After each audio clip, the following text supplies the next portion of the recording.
билбеген, бактыга жаралы, бакытты издеген, барына ыразы, жаркырап нуру жүзүндө.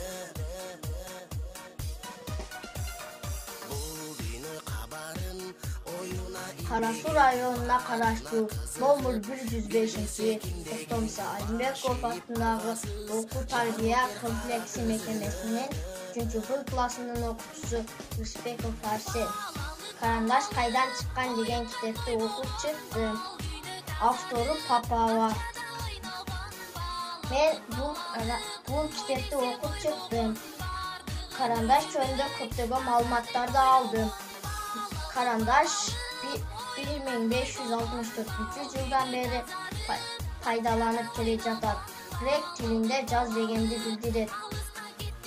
Karandaş көмүр, графит, чыгаштан жасалат. Karandaş дүйнө жүзүндө эң кызыктуу маалымат.